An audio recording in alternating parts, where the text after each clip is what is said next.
Jenny Tania Putri Utami.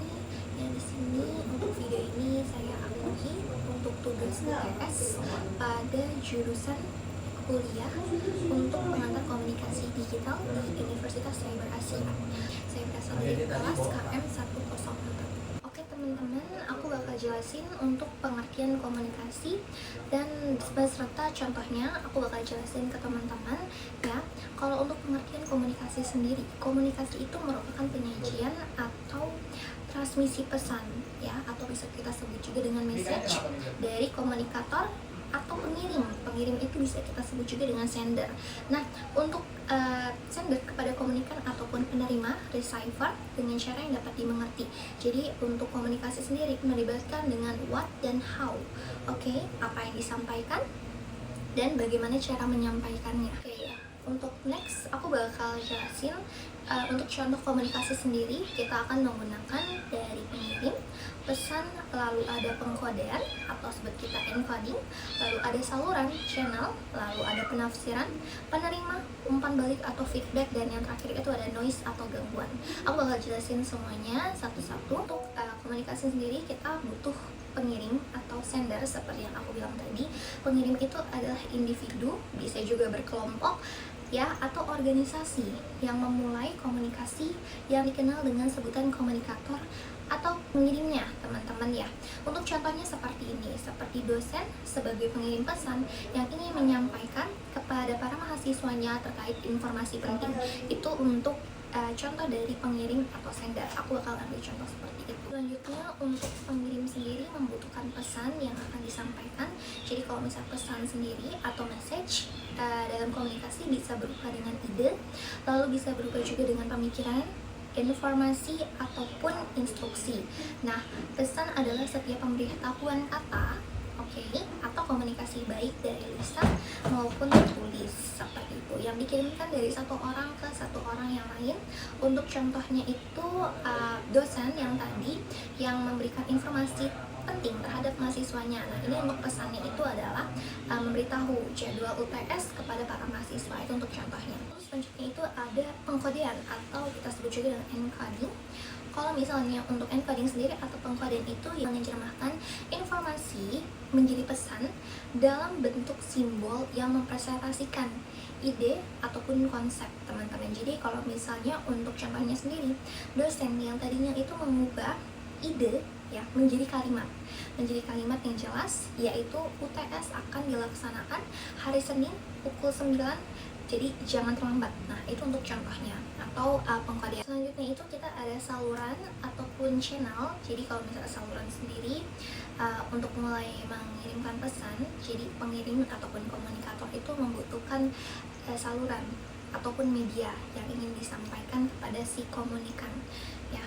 Jadi kalau misalnya untuk contohnya pesannya tersebut, pesan tentang informasi mengenai UTS dikirimkan melalui grup WhatsApp. Jadi untuk WhatsApp-nya itu adalah sebagai saluran ataupun media yang ingin disampaikan oleh komunikator kepada komunikan ya, dosen kepada mahasiswa. Selanjutnya itu adalah penafsiran. Jadi kalau misalnya untuk penafsiran atau decoding ya teman-teman, jadi penerima atau komunikan itu mulai menafsirkan ya, menafsirkan simbol yang dikirim dari pengirim atau sender ya, lalu menerjemahkan pesan tersebut ke dalam rangkaian pengalaman mereka sendiri ya teman-teman, dan membuat simbol itu lebih bermakna. Jadi mahasiswa membaca dan mengartikan pesan, oh berarti UTS itu jam 9 mulainya ya, jadi kita harus datang tepat waktu. Nah, itu untuk si penafsirannya.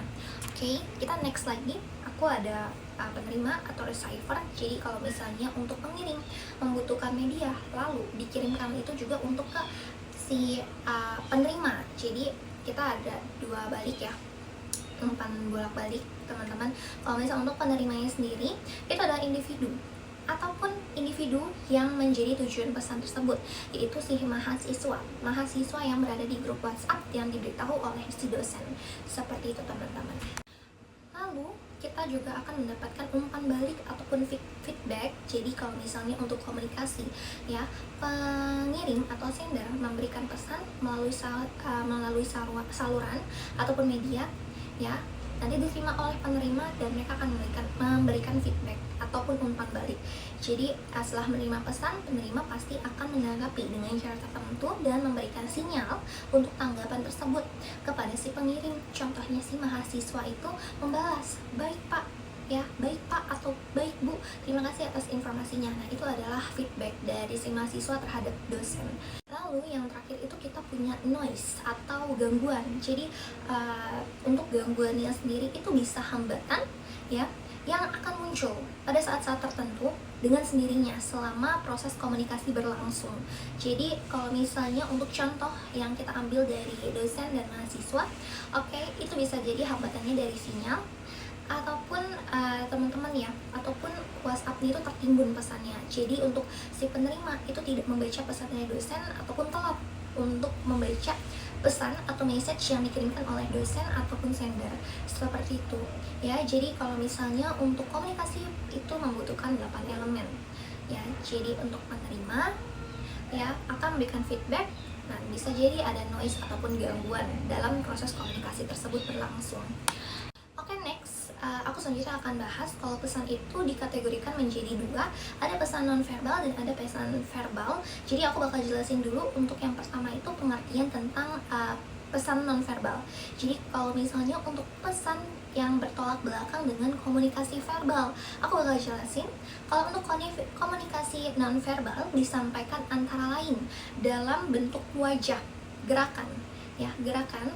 Oke, gerakan tubuh, busana yang digunakan, busana yang kita gunakan, lalu dan selain lainnya, ya.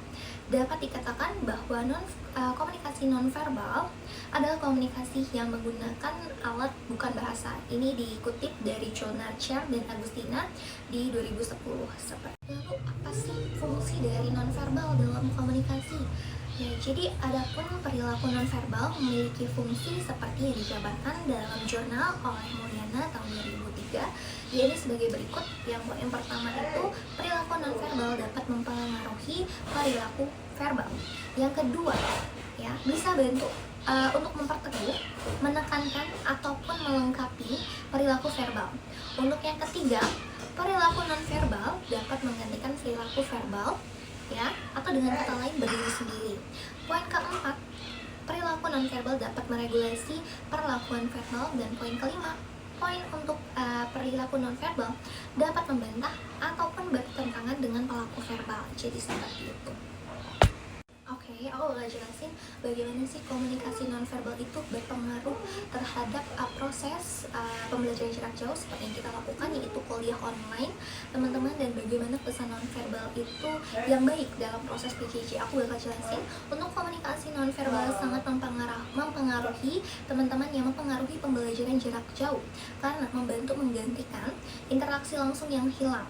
Karena tidak ada tatap muka, jadi kita dari online, ya, bukan yang face to face. Dalam kuliah online, nonverbal seperti ekspresi wajah, mimik, gestur, intonasi suara, dan kontak mata, ya, membuat penyampaian materi itu lebih jelas, seperti itu, dan mencegah salah paham serta menunjukkan keterlibatan dan perhatian. Pesan nonverbal yang baik dalam PJJ sendiri meliputi dengan menatap kamera saat berbicara atau kontak mata, eye contact, mengangguk atau memberikan gestur kecil sebagai tanda paham, ekspresi wajah tidak datar, ya, dan intonasi suara jelas.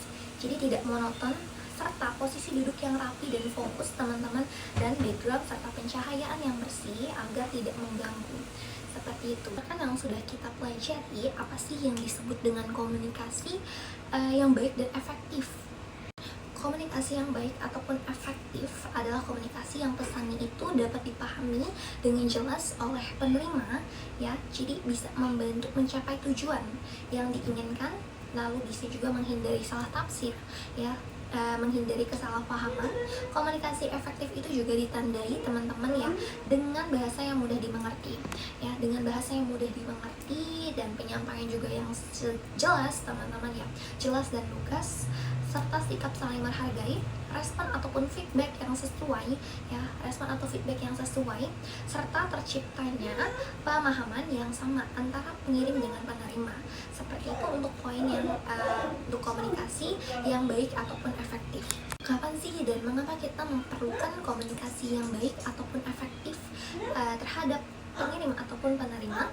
Jadi kita memerlukan komunikasi yang baik dan efektif ya setiap kali ingin menyampaikan informasi tentang sesuatu apapun itu. Jadi kita bisa bekerja sama, mengambil keputusan, serta sudah bisa juga membantu memecahkan masalah dengan baik ya dalam kelas, kerja maupun kehidupan sehari-hari ya.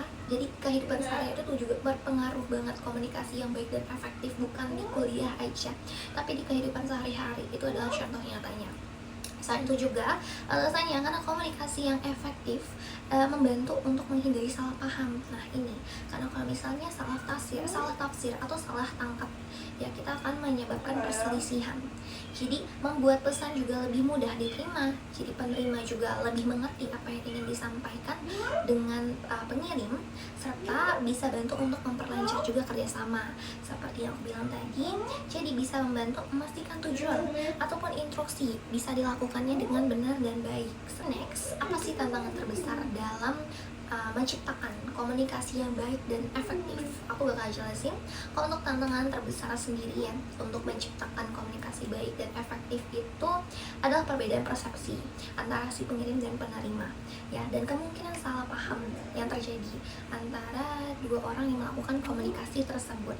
Selain itu juga faktor seperti kurangnya kejelasan pesan, emosi, gangguan atau noise ya dari lingkungan, serta perbedaan latar belakang itu juga mempengaruhi penciptaan proses komunikasi yang baik dan efektif, serta minimnya feedback dari si penerima karena hanya pengirim saja yang memberikan pesan tanpa ada feedback. Jadi itu bisa menyebabkan